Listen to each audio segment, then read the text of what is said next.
হরে কৃষ্ণা। রাধে রাধে বন্ধুরা, কেমন আছো? আশা করছি সকলেই খুব ভালো আছো। নয়ন মনির সেবা চ্যানেলে তোমাদের সকলকে জানাই শুভেচ্ছা ও আন্তরিক ভালোবাসা। রাত 3টে থেকে এত বৃষ্টি হচ্ছে মুষলধারায়, তো সেই সময় কিন্তু ঘুমটা ভেঙে গেছে। আর ওই যে ঘুম ভেঙেছে আর কিছুতেই ঘুম আসলো না। তো যাই হোক, ভাবলাম যে তাড়াতাড়ি একটু কাজকর্ম সেরে নিয়ে গোপাল সোনাকে সকাল সকাল ভোগ নিবেদন করব। তো এই মনে কিন্তু ভাব নিয়ে উঠেছি, কিন্তু এত বৃষ্টিটা হচ্ছে মুষলধারাতে, তো দরজা জানলাগুলো খুললে না ঝাপটাতে ভর্তি হয়ে আসছে। তো অনেকক্ষণ থেকে চেষ্টা করছি কাজকর্মটা সেরে নিয়ে এবার স্নানটা করব।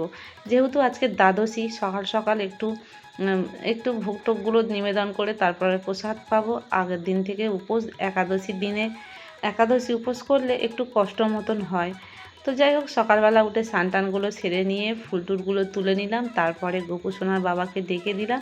আর আমি ফুল টুল তুলে তারপরে ঠাকুর ঘরের সমস্তটা কাজকর্ম সেরে নিয়েছি, মোছামুছি বা মাজা ঘষা যা কিছু ছিল সেগুলো করে নিয়েছি। আর গোপু সোনার বাবাকেও ডেকে দিয়েছি। তো দুজনা মিলে আজকে গোপাল সোনাকে সেবাটা দেব। তো বাড়িতে যদি ভগবান থাকে বা লাড্ডু গোপাল থাকে, তো তাদেরকে কিন্তু আমাদের সকল সদস্যই উচিত যে সবাই মিলে ভগবানকে সেবা দেওয়া। তো আমরাও সেই রকমভাবে করার চেষ্টা করি, প্রত্যেকেই। আমার সন্তানদেরকেও শেখায়, এমনকি গোপাল সোনার বাবাকেও আমি বলি সবসময়। আর এখন তো গোপাল সোনার বাবা প্রত্যেক দিন সকালবেলা উঠে আগে ভোরবেলা স্নান করবে, তারপরে তিলক করে নিয়ে ঠাকুর ঢুকে মেঝে টেজেগুলো মুছে, তারপর ফুল তোলা থেকে এমনকি থালা বাসন ধোয়া থেকে সমস্তটা কিছুই করে। মাঝে মাঝে গোপাল সোনাদেরকে তুলে ভোগ লাগিয়েও দিয়ে দেয়। যদি আমি উঠে সমস্তটা কিছু করি, তবুও আমি গোপাল সোনার বাবাকে বলি যে তুমি দিয়ে দাও, কারণ সবাই মিলে একটু গোপাল সোনাকে সেবাটা দিলে বেশ ভালো লাগে। আমি তো সবসময় প্রত্যেক দিন দিই। আমি মা, আমার সন্তানদের খেয়াল আমি সবসময় যেমন রাখি, তো সবসময় সমানভাবেই রাখবো। কিন্তু তবুও সবাই মিলে গোপাল সোনাদেরকে সেবাটা দেয় বাড়ির সবাই মিলে, তো এক একজনে এক এক দিনে দিলে বেশ ভালো লাগে। আর গোপাল সোনাদের মনটাও কিন্তু খুবই ভালো লাগে। তো এই রকমভাবে আমরা গোপাল সোনাকে ভালোবাসি, আর সারা জীবন যেন এই রকমভাবে সেবাটা করতে পারি। তো 3 সোনাদেরকে সকালবেলা তুলেছি।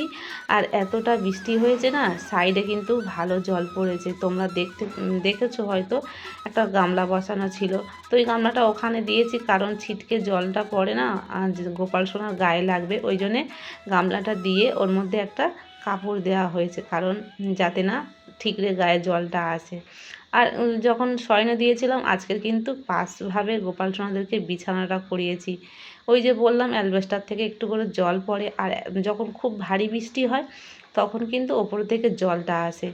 ওই যে অ্যালবেস্টার একটুখানি চির খেয়ে গিয়েছে গোটা অ্যালবেস্টার, তো ওখানে ওর বাবা কিন্তু ওখানে কি পিকচার না কি বলে, যেটা দিলে নাকি জুড়ে যায়, সেটা কিন্তু দিয়েছিল যাতে জল না পড়ে। তা সত্ত্বেও দেখছি যে জল পড়ছে। তো ওই নিয়ে সকাল থেকে কিন্তু আলোচনা হচ্ছে যে কি করা যায়, ওখানে ওরকম জল পড়ছে। তো এই মুহূর্তে আমাদের ঠাকুরঘর করার মতন কোনো সামর্থ্য আমাদের নেই। করলে হয়তো ভবিষ্যতে করার ইচ্ছা আছে একটু ভালো মতন করে। সেটা যদি গোপাল সোনার কৃপা থাকে তবেই পারবো, তাছাড়া কিন্তু পারবো না। তো সেই জন্য একটু খুব মনটাও খারাপ। এখন তো এই শ্রাবণ মাস, ভারী বর্ষা হবে। তো এখন এই একবার দুবার বৃষ্টি হচ্ছে, তখন এখন থেকেই জল পড়ছে, তো এই নিয়ে একটু মনটাও খারাপ। দেখো, সন্তানদের যদি কোনো অসুবিধা হয় তো সর্বপ্রথম তো বাবা মায়েরই চিন্তাটা হবে। তো আমারও সকাল থেকে একটু মনটা খারাপ, আর জায়গাটাও ভিজে ভিজে যাচ্ছে।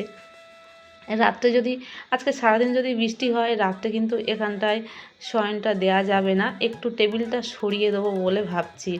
এই মুহূর্তে তো কিছু করা যাবে না। গোপাল সোনার বাবা বলছিল যদি বৃষ্টি থামে তবে কিন্তু একটু অ্যালবেস্টারের মধ্যে উঠে কোন জায়গাটায় ফাটলটা হয়েছে সেটা একটু ভালো করে দেখবে। একা একা বুঝতে পারছে না ঠিক, নিচে থেকে দেখছে একরকম আর ওপরে গিয়ে কিছুই বুঝতে পারে না। তো যাই হোক, গোপাল সোনাদেরকে একটু জামা পরিয়ে দিলাম, আর আজকে সকালবেলায় চেঞ্জ করিয়ে দিয়ে আজকে আর স্নান করাবো না, কারণ এতটা বৃষ্টি হয়েছে না, সকালবেলা উঠে দেখি ঠান্ডা মতন।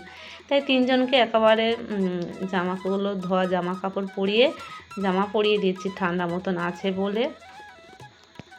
তো জামা টামাগুলো পরিয়ে দে, এবার একটু মুখটুকগুলো ভালো করে মুছিয়ে দেবো।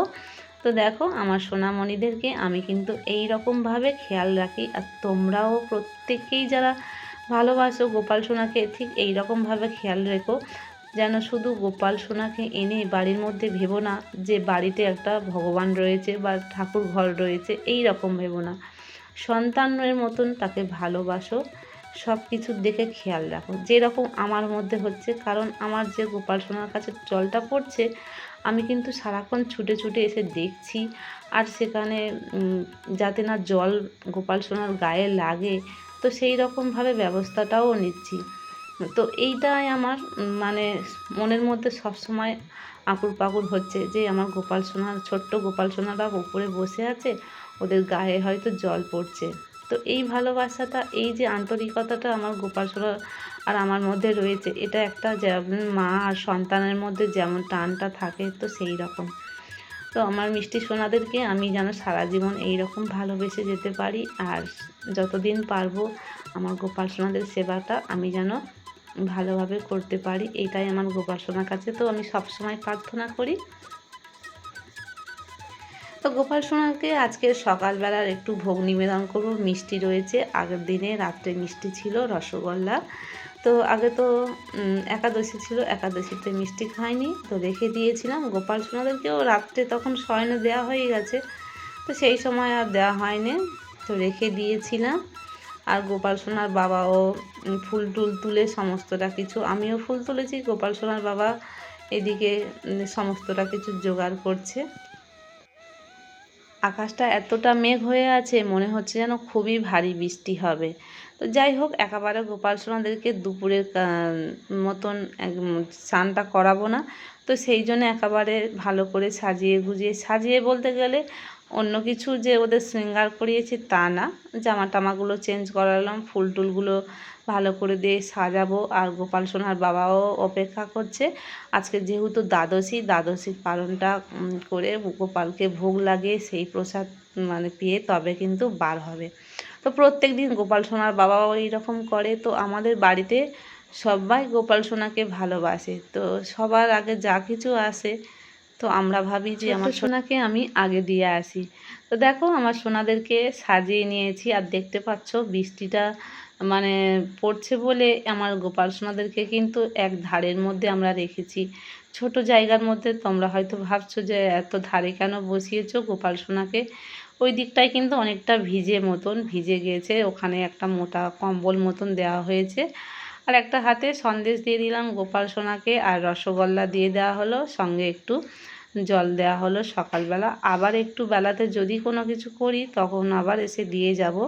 তারপরে দুপুরবেলা অন্ন সেবা দেওয়া হবে, আবার বিকেলবেলা দেওয়া হবে, আর রাত্রে একেবারে ভোগ নিবেদন করে তারপরে সঙ্গে সঙ্গে শয়ন দিয়ে দেওয়া হয়। তো তোমরাও কিন্তু এই রকম সারাক্ষণ গোপাল সোনাকে ভালোবেসো, অন্তত সারাদিনে অন্তত কিছু না হলে সকালবেলা সেবাটা দিও, আর দুপুরে অন্তত কিছু দিও, আর রাত্রে পারলে তোমরা শুকনো খাবার দিয়ে নিবেদন করে গোপাল সোনাকে শয়নে দিও। দেখবে গোপাল সোনাও খুশি থাকবে, আর পরিবারও সবাই খুবই ভালো থাকবে। আস্তে আস্তে মানে পরিবারটা ভগবানের সেবায় সবাই যুক্ত হয়ে যাবে। তোমরা এই রকমভাবে গোপাল সোনাকে সেবা দিও। তো তোমাদের কেমন লাগলো অবশ্যই কমেন্ট করে জানিও, চ্যানেলটিকে সাবস্ক্রাইব করে রেখো। তো দেখা হচ্ছে আগামী একটা পরে নতুন ভিডিও নিয়ে। তো এই পর্যন্ত রাখলাম। রাধে রাধে, হরি বল।